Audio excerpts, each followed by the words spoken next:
Llevamos hablando de infraestructuras y de un plan ambicioso desde que tenemos uso de razón, que ya ha pasado algún tiempo y, sin embargo no se producía, no llegábamos nunca a tenerlo. Yo decía en mi introducción que el último importante o de un tamaño similar al que estamos viendo hoy data del siglo pasado, de la década de los 50 con el presidente Eisenhower. Es así, ¿no? Es correcto, es correcto. Los Estados Unidos están poniendo sobre la mesa y tal vez valdría la pena poner en perspectiva, digamos, las dimensiones de esta inversión.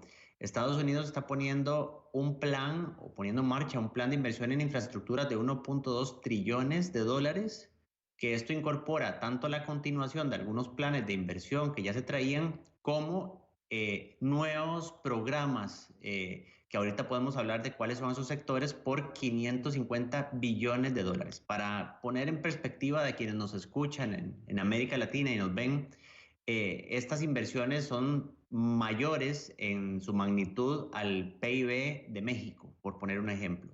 Y anualmente los Estados Unidos lo que invertía en infraestructuras de transporte rondaba los 140 billones de dólares. Sobre todo el esfuerzo que hacían los estados, el esfuerzo, digamos, federal, era muy limitado. Como bien dices, no se ve desde décadas atrás. Y lo que estamos diciendo en términos muy simples es que en los próximos 5 años los Estados Unidos van a doblar el nivel de inversión que traían históricamente. Y esto, sin duda alguna, es un punto de inflexión para el sector de las infraestructuras en los Estados Unidos.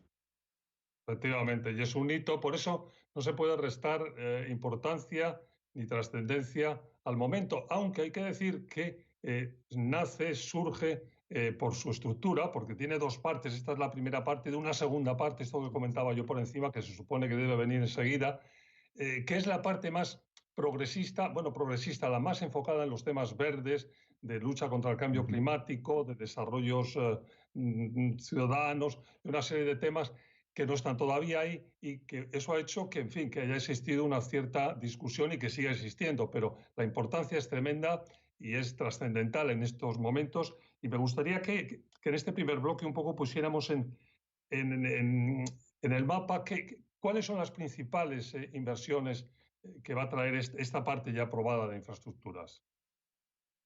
Sí, claro. Vamos a ver, y creo que el punto que mencionas es muy importante. Cuando hablamos unos meses atrás sobre la primera propuesta de este plan, se incluía ese bloque duro de infraestructuras más un bloque, llamémoslo así, más innovador de qué es lo que consideramos como las nuevas infraestructuras. Lo que se logró aprobar recientemente es lo que corresponde a ese bloque, digámoslo así, más duro de lo que conocemos tradicionalmente como infraestructuras, pero como veremos ahora, sí considera algunos elementos interesantes y nuevos para lo que tradicionalmente se ha hecho. Este plan, como bien decíamos anteriormente, considera 1.2 trillones de dólares, pero dentro del mismo hay 550 billones que son esas nuevas inversiones, esos nuevos digamos, impulsos que va a dar el gobierno federal. ¿A dónde se están yendo estos recursos? Bueno, el primero que todo, a carreteras, puentes, es uno de los temas más relevantes en los Estados Unidos. Sabemos que la red de carreteras tiene ya muchísimo tiempo y necesidades de mantenimiento urgentes. Se estima que más o menos en los Estados Unidos, en la red federal, hay cerca de 45,000 puentes en mal estado. Y para un país con la capacidad productiva y la capacidad económica, pues es un lujo que no puede darse. Si piensas en términos de economía verde, de nuevas tecnologías, ¿por dónde están estas avenidas que estarían completadas con la segunda parte del plan?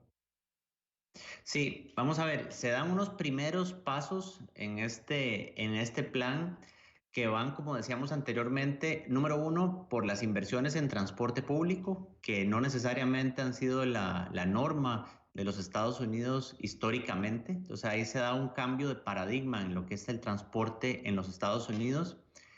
Número dos, se pone ya sobre la mesa el plan para el desarrollo de toda una red de carga de vehículos eléctricos, que eso es muy relevante, es uno de los principales objetivos que se ha trazado la administración Biden prácticamente desde el inicio de funciones, y al mismo tiempo plantea otros elementos principales ligados a todo este concepto de la economía verde. Hay inversiones importantes referidas a lo que es la atención o mejoramiento de la resiliencia de toda la red de infraestructuras de los Estados Unidos, y a esto nos referimos que todos estos embates generados por el cambio climático, por la misma acción de las actividades productivas del ser humano, puedan ser mitigados. Hablamos de inundaciones, del impacto que puedan tener sobre ciertas poblaciones vulnerables. Ya hay un componente importante incluido dentro de este plan de infraestructuras, y al mismo tiempo también se están direccionando recursos a lo que es el desarrollo de una red de transmisión, tanto nueva como de modernización, pues para todo el trasiego de energías limpias. ¿Qué quiere decir Sí, esto? Que eso todo el tema... eh, Federico, digo, déjame que salte ahí para subrayar esto, que este tema de la red es tremendamente importante porque es una de las carencias, el transporte, por ejemplo, para poder dar amplitud y dar vuelo al tema de las energías limpias, es importante tener una buena red de transporte que pueda admitir ese tipo de energías limpias que no existe en condiciones en este momento, ¿no?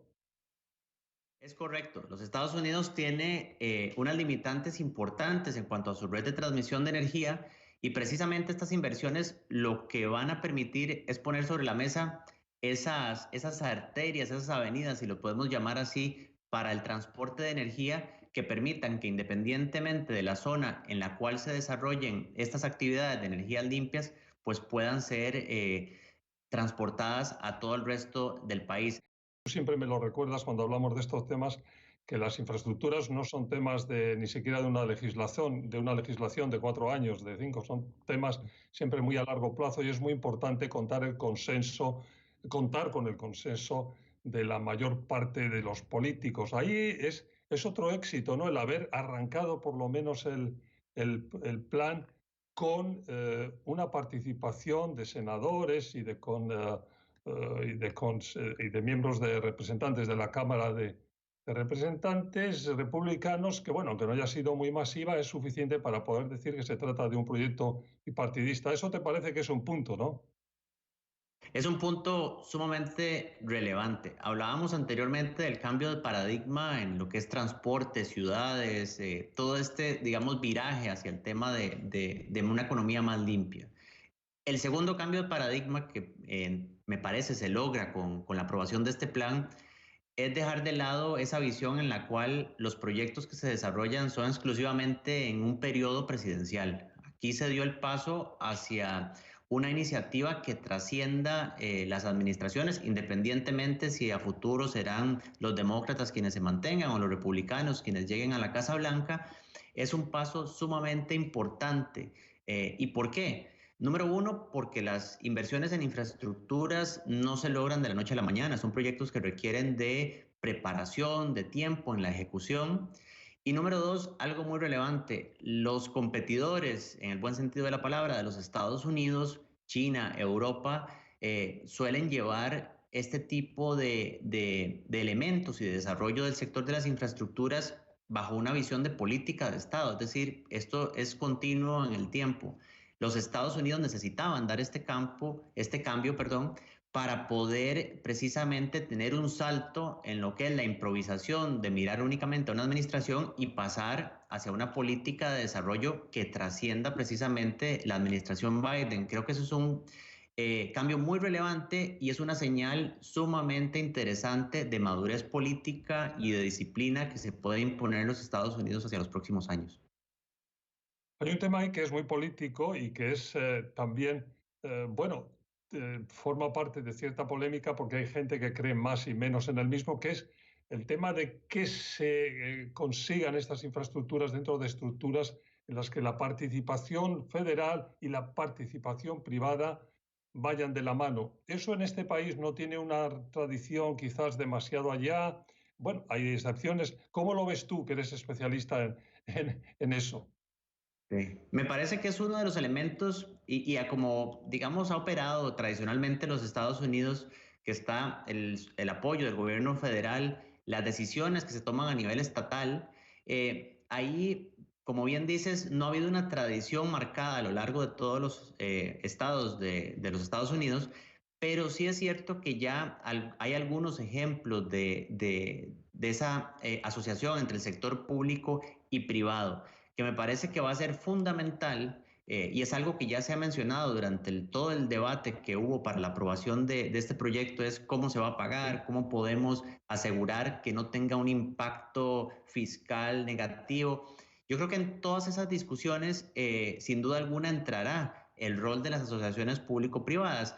¿De qué manera? Pues de una manera en que los recursos federales que fluyan a programas tanto estatales como de alcance nacional puedan acompañarse de esa actuación del sector privado que permita, y aquí digamos hago énfasis, uno de los elementos que señaló el presidente Biden es que estos recursos se inviertan de manera eficiente. Federico, pues se nos ha terminado el tiempo, pero muchísimas gracias por habernos ayudado a este análisis, a clarificar, a tener bueno, una idea muy precisa de lo que tenemos entre manos y de lo que puede estar por delante. Un placer, como siempre, tenerte con nosotros. Muchas gracias. Encantado, José Antonio. Fue Federico Villalobos, socio de la consultora Deloitte, especializado en la financiación de infraestructuras. Muchas gracias. Gracias a ustedes por su atención.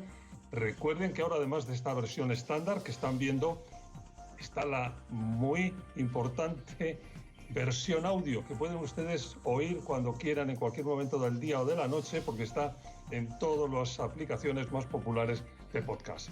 Hasta la próxima semana.